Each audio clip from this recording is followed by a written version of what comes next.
How's it going, everybody? Welcome back to the Flagrant Talk Sports Podcast. It's Moses here, coming to you guys today with the Stanley Cup Playoffs recap. So far, it has already been an electric first round. I unfortunately wasn't able to get out my bracket prior to the playoffs. Thankfully, the NHL does a second chance bracket challenge, similar to March Madness for those of you who are familiar with that. But anyway, I'm going to recap the first round, going through all the matchups starting out west and then moving to the east, as the west was a lot more electrifying, to say the least. Crazy matchups, intense game sevens. Without further ado, let's jump right on into it. Starting off with the most recent winner and team advancing to the second round in the Winnipeg Jets. Unbelievable series here. This one, not a single road team won a game. It was looking like that was going to change in Game 7 last night. But man, oh man, the Jets stormed back late. 2 late goals, including a run by Cole Perfetti with 2.2 seconds left in regulation, as the Jets were down 3-1 entering the third period. Connor Hellebuck, the Demons were showing themselves again after his struggles on the road. I believe he was pulled in all 4 road games this series. It was one of the biggest storylines heading into this Game 7, and it was looking a little bit of the same as the Blues jumped out to an early lead. They built on that lead 2-0. It was 2-1, then it was 3-1, and Jets fans are on the edge of their seat. They're going to go down again in the postseason after an amazing regular season. Thankfully, the boys figured it out, stormed back late, and won in an unbelievable double overtime thriller. Just an all-around electric series. We'll see how the Jets look in round 2 with 2 of their top players, top forward and Mark Scheifele going down and top D-man going down as well in the last game. We'll see how serious those injuries are, but unbelievable nevertheless. Props to Jets fans and the Winnipeg Jets in general. More heartbreak for Jim Montgomery behind the Blues bench there. He's been through it the last few years. You got to feel for him. But the better team, I believe, prevailed in this one. I originally thought this was going to be a tight matchup, tight series, but I didn't see it going 7. I thought the Jets were going to get over those playoff demons, and they eventually did, but it was scary. So great series here, starting it off. This series as well, going 7 games. The Dallas Stars and the Colorado Avalanche, many considering it the Stanley Cup playoffs in round 1. Many believing one of these 2 teams are going to find their way in. I might be on board with that. We'll see at the end of the video when I show you guys my second chance bracket. But the Dallas Stars, not too much I need to say other than Mikko Rantanen. What an unbelievable player. It must kill Avs fans to see him doing this against them in the playoffs. He has tied for the league lead with Kyle Connor of Winnipeg, 12 points in the first round of the playoffs, including a stellar 4-point performance in Game 6 when Dallas needed it most. But nevertheless, he comes through with a Game 7 hat trick, and the Stars win in unbelievable fashion. Down late, it's looking grim. It was looking like the series was over for Dallas, and they storm back with 2 late goals of their own. The young 21-year-old Wyatt Johnston with the game winner, Rantanen getting his hat trick with an empty netter, pushing the lead to 4-2. And Avs fans got to take a hard look in the mirror. It's their third straight first round exit. It's been a little bit interesting in Colorado. Not really sure what they're to do, as the Stars, similar to Winnipeg, except it was for the whole series, were missing their top goal scorer the past few seasons in Jason Robertson, and their top D-man in Miro Heiskanen. Expected to be back here in the second round, which would be a huge plus for this Stars team coming off this amazing victory. Just a back and forth series. You think one team was going to run away with it. The next game, when Dallas was up 2-1 early on in the series, they hit shutout 4-0 in game 4 in Colorado. And it was just a really, really eye-opening series for me as a fan. I thought the Avs were going to beat the Stars because of the injuries, because of some of these question marks. I know this Stars team is deep, as we now know after this series. They have it. If that was a question before, that has been answered. But man, this next matchup between the Jets and the Stars is going to be unbelievable again. All of these matchups in the West were just crazy series, and these two first ones to start both ending in crazy game 7s. So props to the Stars. Avs will take a look in the mirror and see if there needs to be some changes made this offseason. They added at the deadline. They did all the right things, and they just couldn't get it done when it mattered most. Similar to this next team here in the Minnesota Wild, who I thought they were going to do it. I believe, the consensus here was that Vegas was going to win this series, and that ended up coming to fruition. But Minnesota stealing home ice, winning game 2 in Vegas. They come home and win game 3 on home ice, 5-2, taking a 2-1 series lead. Vegas is on the ropes. It was shocking, the turn of this series. Vegas coming out 4-2 game 1, Wild 5-2 game 2. Same score game 3 for the Wild, 5-2. It looked like they had the Golden Knights figured out. But 2 back-to-back clutch performances by the Golden Knights, winning games 4 and 5 in overtime, was the deciding factor in this series.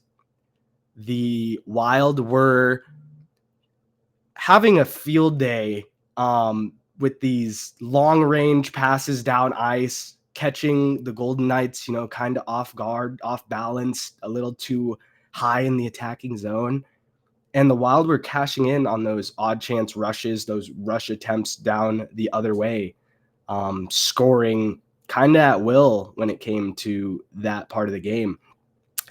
Vegas settled into their games later on into the series, understood what the Wild were trying to do, and they put a stop to it. It was truly a chess match in this series between the two coaches. Stellar goaltending performances as well to clutch up the series for Vegas. All around, just a very up and down series for the Golden Knights. Thankfully, their opponent in the next round had a similar story, but they're looking a little bit more like an oiled machine. No pun intended, but the Vegas Golden Knights prevail and live to see another day, and we'll see if they can get through round 2 against the Edmonton Oilers, who were down 2-0 in this series. And it was looking bleak. Game 1, Oilers down big. And Connor McDavid, the best player in the world, just takes over, does what we know he can do, wills Edmonton back into the game, only for that lead, the tie, sorry, they tied it at 5, only for that to slip away from them like 40 seconds later. In the dying seconds of the game, the Kings score, winning the game 6-5, and that seemed like a huge dagger in this series. I know it was game 1, but as a Oiler, that is just a heartbreaking loss to fight your way back that late in the game and not be able to come through. And then in game 2, it's the same story. Stuart Skinner gives up 6 goals again, and they lose 6-2 in game 2. And they're going back to Edmonton. Yes, thankful to be going home, be on home ice behind those fans, but it's looking bleak for the Oilers until they rattle off 4 straight games and reverse sweep the Kings, winning it in 6. Unbelievable turnaround. Connor Pickard coming in games 3 through 6 and winning every one. He's perfect 4-0 in this postseason. We'll see. I assume you have to ride the hot hand after Skinner's been struggling, and this is a reoccurring thing for Stuart Skinner, unfortunately. Doesn't play his best when the lights shine brightest in the playoffs. We'll see if they go back to the younger Pickard, who is catching a groove. Yes, he has been, giving up goals, 4 goals in game 3, 3 goals in game 4. He played well in game 5, only allowing 1. That's also behind a great defensive performance by Edmonton. In game 6, Edmonton had to put up 6 goals to win it, 6-4. I don't think that's a formula you can continue with Vegas. They are a little bit built tough, built strong, built for the playoffs. I don't think you can get away with a high-scoring affair. I mean, I guess if you're an Oilers fan, you're saying, Moses, we just proved that we can. I just don't think that is a formula for success. If this team wants to make it back to the Stanley Cup Finals, they're going to have to play better defense. They're going to have to not be in the shootout every single game, because that is just not the way to get it done. But nevertheless, Oilers will face off against Vegas in round 2. Unbelievable turnaround.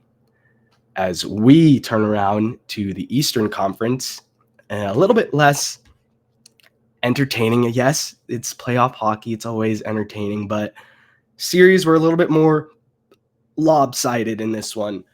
Starting it off with Toronto, the Maple Leafs finally breaking through in the playoffs for the first time in God knows how long. It's been a while.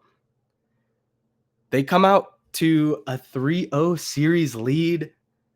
The championship parade is already being planned.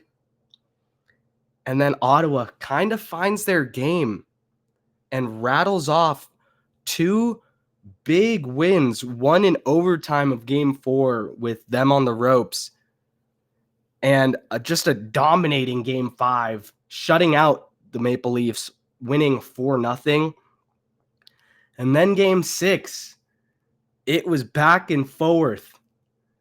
Maple Leafs fans on the ropes. Are they singing the same song again? Are we going to lose? Are we going to blow another series? Thankfully, their guys step up. They get it done. They win 4-2 and win the series 4-2 as well in 6 games. And Toronto has, they struggled last year in the playoffs, especially on the power play. They scored more power play goals, I believe, in game 1 than they did in the entire first round of last year. That says a lot about how far this team has come mentally. We hear it in the interviews of them blocking out all the noise, as they have received a lot of heat, rightfully so, for these playoff flubs and performances. But they're on to round 2. They live to fight another day. And they get a doozy here in the reigning NHL champion Florida Panthers, who cruised through the Battle of Florida, beating the Tampa Bay Lightning 4-1. The games were a lot closer than the series final score looks like. There were some tight games all throughout, couple blowouts here and there, but the Panthers just do it again. Another postseason masterclass in round one by Maurice and company. This team is a wagon, man. That's really all there is to it. Bobrovsky looking like the guy again. He normally does when the lights are bright. And we'll see what this matchup looks like against Toronto and Florida. You know, Florida has Brad Marchand now, who is familiar with knocking off the Toronto Maple Leafs, has had a lot of battles throughout his years with the Maple Leafs. So we'll see if he can continue to elevate his game like he did in the first round. Didn't score a goal, but he was diming, lots of assists, lots of great plays, just bringing his veteran presence to the game, to the Florida Panthers, who already have a ton of experience and depth. This team is a force to be reckoned with, to say the least.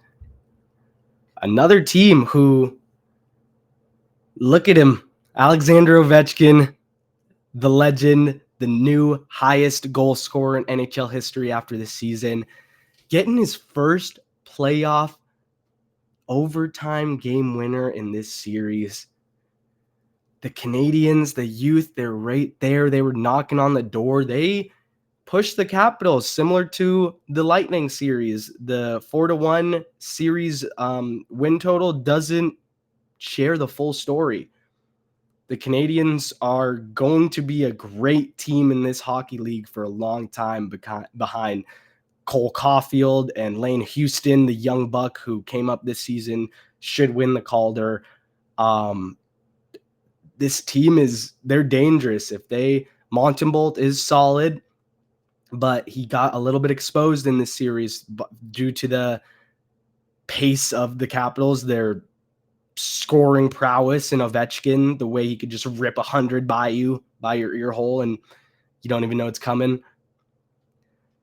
The Capitals did what they needed to do after a stellar regular season. Many believe that the Canadiens could have been the team to upset them here in this round one and end Ovi's historic season, but the captain had other plans, and he is marching into this next series against the Carolina Hurricanes, who just kind of outclassed the Devils. It sucked that no Jack Hughes for the Devils in this series. The injury bug just bit them too late, and they just couldn't overcome this playoff machine that the Hurricanes have built down there in Carolina behind Rob Brind'Amour.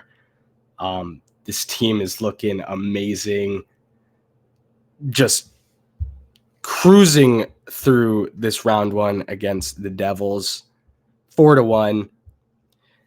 The Devils won an insane Game 3 double overtime to put an end to Carolina's winning streak after they cruised at home ice 4-1 and 3-1 in games 1 and 2.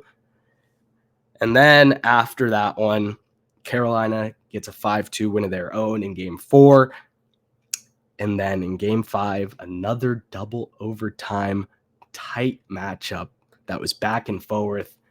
The Devils are up, they're down. Carolina's up, they're down. But they come through and win in double OT, setting up a matchup between them and the Capitals in round 2. All around surprises, stellar performances. Frederik Andersen, 1.59 goals against average in these 5 games. Just killing it down there for the Carolina Hurricanes. We'll see if that's enough. We're going to jump to my predictions now. My second chance bracket here. I'm continue start out west. I think Dallas is going to come into this series off of that unbelievable game 7, getting a couple of their guys back, while Winnipeg is in jeopardy of losing a couple of their key pieces. Although their depth has been stellar and they've had some amazing performances behind Eric Comrie in the first round, I think Dallas and Mikko Rantanen, get the victory here in another tight 7-game series. I know Hellebuck has been up and down, but he closed out game 7 by not allowing a goal for over 50 minutes. It was a stark turnaround for him. I don't know if it'll be enough. If Winnipeg can get on the power play, as that is their bread and butter, they score a lot on the power play. It was the number 1 power play in the league for a reason. If they can control the special teams game, this could very well go the other way in 7. But I have Dallas being disciplined with some new energy from the boys coming back, winning it in 7. Jumping down to the other West matchup in Edmonton and Las Vegas. I have the Oilers, who are on a 4-game heater right now after being down 2-0 in the first round. Connor McDavid, Leon Draisaitl, and the boys. Shout out Trent Frederick stepping up for them there as well. I think they win this series in 6 games, similar to round 1. Vegas did find their game in the Wild series, but it was too many inconsistencies for me there. I know Edmonton started down 2-0, but as I said, I'm riding the 4-game heater. I'm riding the best player in the world. Pause. Give me the Oilers in 6. Then in the Western Conference Final, I have Dallas knocking off Edmonton in 6 games. I think the goaltending and defense of Dallas really shines bright here and just kind of overpowers the Oilers. As I said, we can't have shootouts every single game en route to a Stanley Cup final. That's not a recipe for success. That is not one that I want to be behind, although they have the 2 best players on the ice and potentially the planet. I'm going with the depth of Dallas and some of those young guys to have some insane Western Conference Finals performances propelling them to the Stanley Cup final. Out east, I have the Florida Panthers knocking off the Toronto Maple Leafs in 6 games. As I said, this team is a wagon. Special teams, 5-on-5.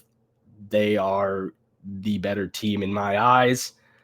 And yes, Toronto has finally shaken off those playoff demons in the slightest by getting through round 1, but they're running into a very different team in Florida, a team that is capable of getting you out of a game in a hurry, getting you out of a game in a period. So trust in the Panthers, as hurtful as this is to say as a Bruins fan. I mean, it's not like I'm going to want to pick Toronto either way, but this is a criminal matchup for me, but I just think the better team will prevail here in Florida. And the other Eastern Conference matchup, Carolina versus the Washington Capitals. I think the Carolina Hurricanes, behind their stellar goaltending and Frederik Andersen, gets through this series, winning it in a tightly contested 7 games. It's going to be back and forth. Honestly, the first road team to win a game might be the winner of this series. It's going to be that tight. It is going to be the little details. It's going to be the hockey gods, the bounces. That could be the difference in this series. These teams are so similar, so solid in all aspects of the game, but I'm going to give the edge to the Hurricanes. And in the Eastern Conference Final, I have the Florida Panthers making it to their third consecutive Stanley Cup final. I just think this team is a force to be reckoned with, and the only team that I see being able to knock them off, coming in off of 3 unbelievable series wins.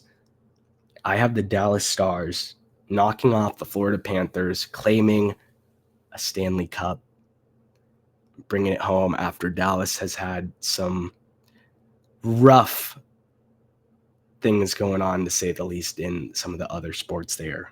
They get a win in the hockey world. That's all I got for today's video, ladies and gentlemen. Thank you for listening. We appreciate the support. We'll have some other videos out this week, and it's just been an amazing Stanley Cup playoffs already, and we'll see where it goes these next few weeks. The final slated to start in a little over a month, in June. So maybe I'll do a final recap breakdown. We'll see how it goes. But that's all I got for you all today. Before I sign off, song of the pod, I'm going with the old school classic by Jerry Rafferty, Right Down the Line. Just puts me in a nice summer vibe. I feel like a nice little hockey vibe as well. Nice little look, like when they're going to commercial after a goal. This could be something that they play right down the line. Thank you all for listening. Love you all, and we'll see you in the next video. Later, everyone.